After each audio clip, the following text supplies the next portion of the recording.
So, last year I decided to permanently move from the US to Cape Town, South Africa. Now, before that, I was traveling around for a few years, but I decided to have South Africa as my home base, and I actually started a production company called Atlas Motion Works.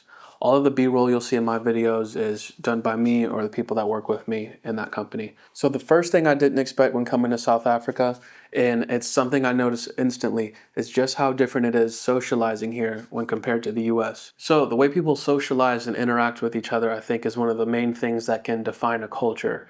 And it's one of the first things you notice when you travel to a place, like, are the people friendly?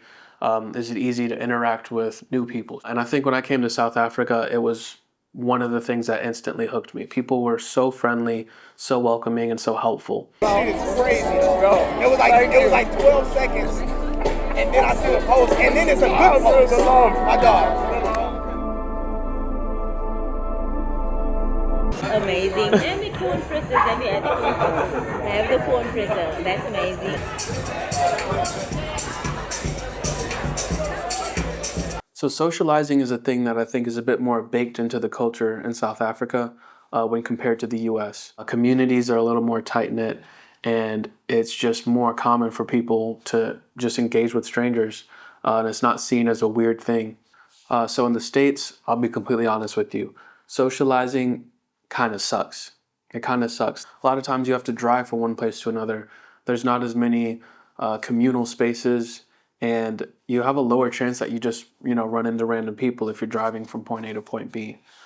So I think it actually comes down to the way that some of the cities are built, as well as the culture itself. The second thing that surprised me, and I think a lot of other people when they first come to South Africa, is just how diverse and mixed the cultures are. You've got people here of all different backgrounds, from native African descent to Indian, English, Dutch, Malaysian. So it kind of creates this melting pot of different languages and foods and music and different experiences that you really can't find anywhere else in the world.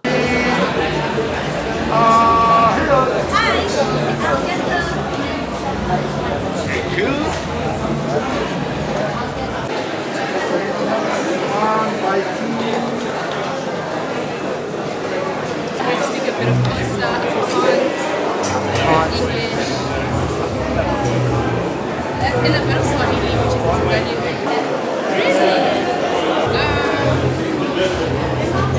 Really? Now, the last thing I couldn't have been prepared for is the natural beauty of this country.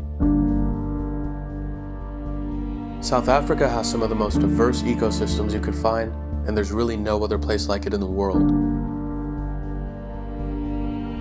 I've traveled this country for about a year now, and I really feel like I've barely scratched the surface of what it has to offer.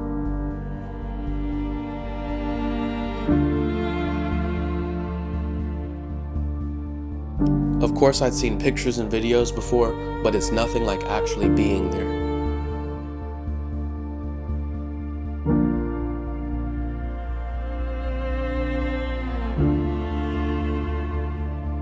You can find everything from deserts to crystal clear beaches to dense forests.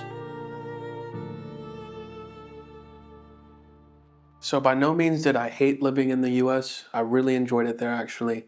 But for me, South Africa offered so much more, especially after living in the US for so long. So while I do live here, I will still very much be traveling for client work and for this channel, showing you guys different countries. So I appreciate you watching this one. See you next time.